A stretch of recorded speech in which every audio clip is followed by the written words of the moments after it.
Hi, I'm here with Fiennes-Tiffin. And I'm Josephine Langford. And we are here to talk about the movie After. I dare you to make out with Hardy. I'm done playing this game. Oh. I like this girl. It came from pretty much everything I've ever loved, and I just threw it all into one.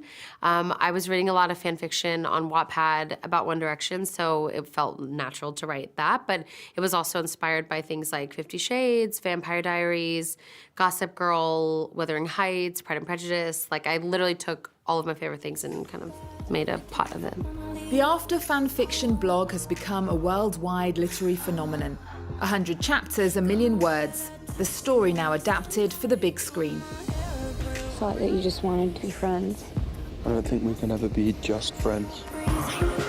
The fan base for this book is huge. Had you read the book before you embarked on this journey? Neither one of us had read the books, and I think we were just a bit ignorant that there was this huge thing out there that so many people love. And have you read it now? What do you think of it? I've read it now. I'm a few chapters from finishing the last book. The first book is written from Tessa's perspective, so the opinions of Hardin are all slightly biased, and having Anna on set every day would get a much more real representation of him by just talking to her. Plus the script shows a very well-rounded character there, so haven't read the book. I've only managed to see the film once, and we just simply haven't had the time to watch it. We've just been so busy with this kind of stuff. As soon as we finish, I'm gonna watch the film a few times, and then I'll finally be able to read the book, so I'm looking forward to it. Nothing could ever change the way that I feel about you. Just be careful. What happened? It has to do with Hardy. Something's going on, but it's not what you think. And it was published on the storytelling platform Wattpad. It's since racked up something like 1.5 billion reads. I can't even fathom what that means. How do you explain its success? I don't know, because if I try to break it down of, oh, it must be because it was fan fiction. There's a million fan fictions. It must be because there's sexual scenes. There's a million books with sexual scenes. So I think it's just a mixture of all of those things and timing and the dramatic things that happen in the book all the time and the updating every day. So I have no idea. Call and text every day. Mom, it's college. It's not a survival course. It'll be fine. Now, loads of love stories at university end badly, end painfully. Most of them end. What's the moral of the story, or what's the message you want to send to people? I didn't necessarily, and I still don't really, write to send a direct message. I feel like everyone can take something differently.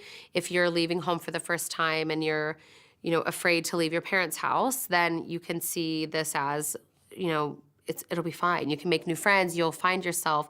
But then there's also people who are excited to leave home for the first time, and they can watch it and feel like, I can do this, I'll be strong. So I feel like there's so many different messages, but I think not to take it as a dating guide, that's for sure. Because in real life, if your first love is usually not the person that you end up with. Love is just a transaction. We're all hardwired to desire. We present the correct set of desirable traits, and boom. We can turn it on, and we can turn it off. Yes, Miss Young, Tessa?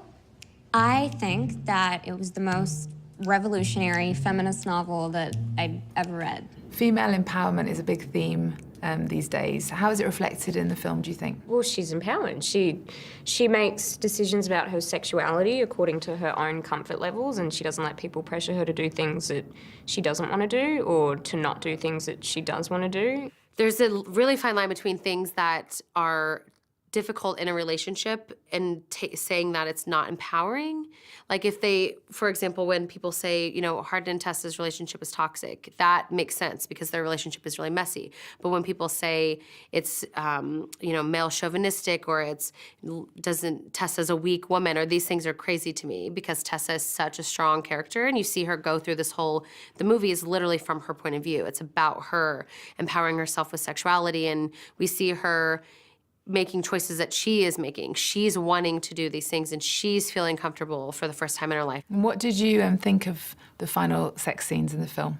I love them, to be honest. I know that a lot of readers wanted way more graphic and way more intense, but I feel like there's so many ways to be sexy and sensual without being nude or being over the top. I feel like, for me, my favorite like sex scene in the movie is actually just them kissing. It's not even a sex scene. I feel like chemistry does something magical in those scenes that I don't want the focus to be just the sex scene. So I love how delicate they are and how intricate and how it focuses on their faces and not necessarily the act of having sex. So I really am happy with the way that they ended up. Josephine, what advice would you give to your character? I think I'd probably just tell her that you can't be perfect and you can't always have everything under control, so don't try too hard. And advice for Hardin?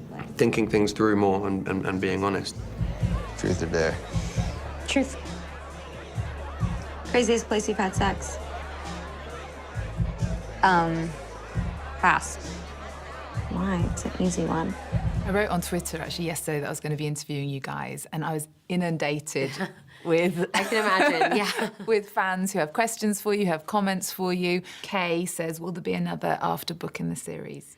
I'm not sure yet. I keep going back and forth. I have so much material that's already written that there definitely could be, but I also want to be conscious of being an author who just puts out stuff just to do it. So I feel like if people aren't tired of them by now, then possibly in the future, but I don't want to publish something just because I know people will buy it. And lots of people have asked me, including Mimi Maria from Paris, what do you think of people calling the relationship in the film a toxic relationship? It's obviously not a perfect, ideal relationship because that wouldn't be an entertaining film.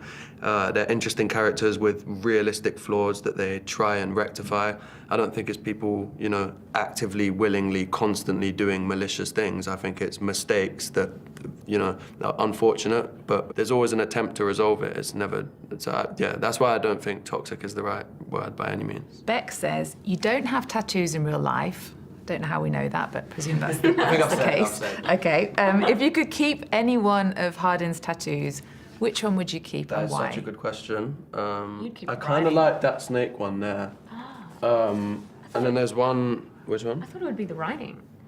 The handwritten one? Yeah, no? No, I'm not a fan. Just because it's like handwritten, I don't know. I'm a big I don't fan mind of text, handwritten but I'd want it to be tattoos. like, I don't know, consistent font. I think there's a bird, I'm quite picky. I've been thinking about this. There's a bird cage with birds flying out of it, and I like the birds flying out of it a bit too, but there's something about the fine line of the bird cage here that I really like.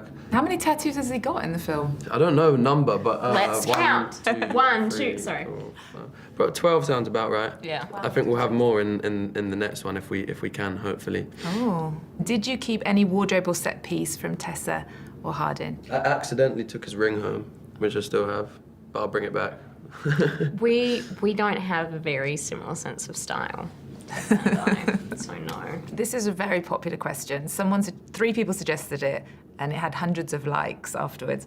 Please, can you impersonate each other's accents? It was a whole thing. That's our catchphrase, sorry. 100%. Yeah. 100%. Or no, wait. Do when I talk to my friends. I can't. Well, he has these little sayings that I can't remember ever. But it's like, oh yeah, man. Yeah, man. No. It's well good, man. Yeah, no. I was sort of, you know. I can't remember what it's like. Does that sound accurate? It's a good question. They're gonna love that. Jaylyn, who says, please tell Anna that we love her. Oh. And we thank her for everything. Amazing friendships have been made because of you. And we can't thank her enough. She's responsible for my happiness. Oh, that's so sweet. Thanks, Jaylyn. I think that's one of my favorite things is when I see at signings, people never knew each other and they come together in these huge groups of girls, and I see them online in their group chats and making friends, and they meet in person, and it's just such a special thing because as a reader, sometimes you can be so isolated, and it doesn't necessarily mean that you're friends with all the people that read the same book. So it's, for some reason, After has been something that has been creating friendships, which is something I never thought of when I started. Okay, Anna, thank you. Thank you very so much. You're making a big mistake. It's gonna break your heart.